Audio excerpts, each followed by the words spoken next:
Jesus and his disciples went on to the villages around Caesarea Philippi. On the way, he asked them, "Who do people say I am?" They replied, "Some say John the Baptist, others say Elijah, and still others, one of the prophets." "But what about you?" he asked. "Who do you say I am?" That was the question that haunted me. I didn't know. I knew what other people thought of it, but what do I think? I'll never forget my first week at camp. I was 8 years old. I'm pretty sure my mom was more homesick than I was. She must have sent me 10 bags a day. At least, I was the most popular kid in my cabin. I had the time of my life. All the activities, the new friends, the campouts. One of those the most was the joy.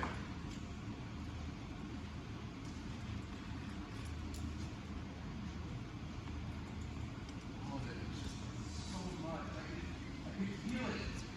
Every time we sang at camp council, I could see it on my counselor's face when I finally got the courage to ride a banana boat. I wanted it for myself. And so, that summer I came home and I said to my parents, "I'm going to be a Christian." I'm not sure I must have come as a bit of a shock. My parents are particularly religious. We go to church maybe once a year when my grandparents come over. But still, they said, "That's nice, dear." They smiled. So, once a week I would invite one of my friends to camp over to my house. We'd go up to my room and we'd sing all the camp songs that we could remember. And then we'd read a couple verses out of the Bible that my counselor gave me. We had church. That lasted for about a month. And my friend had soccer practice, and I got bored doing it all by myself. It was a bit of a fad, I guess. But that next summer, I came back to camp with all of my friends. Here we go. I felt that familiar tug in my heart. And that Friday night, my counselor gave me the card that I could check to accept Jesus as my personal Savior. And in the moment, I thought, this isn't for me. This is for someone who really needs Him, right? I'm okay. And that summer, I got so busy with vacation and sports that I didn't even try to have church in my room. And so I fell into this comfortable routine. Camp was the 1 week out of the year that I would be spiritual. And I thought it was enough.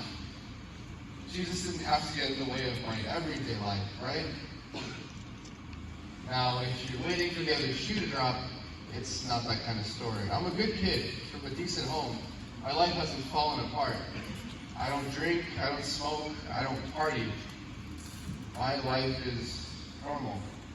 But that's just it. That's all it is. It's ordinary. I feel stuck in my comfort zone. I can't shake the feeling that I'm missing something. I feel empty. That next summer, I came back to camp. I was 17.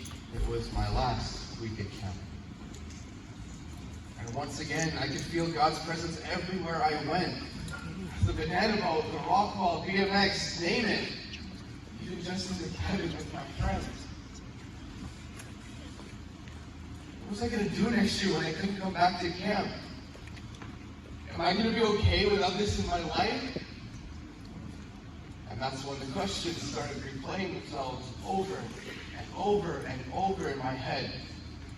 Who do you say I am? You know what your counselor says about me, but what do you think? Is it enough to give me 1 week out of your year, or would you consider giving me your entire life? I have to admit, the question scared me. What would it cost to give Jesus everything? What would have to change? But the thought of taking the joy of camp with me, wherever I went, it inspired me. Imagine never feeling empty again. That night I walked up to the bell, my heart pounding in my chest. I knew what I had to do. It was a moment of wonder, a mountaintop as I sat in the presence of my Savior, with tears stinging my eyes. Breathless,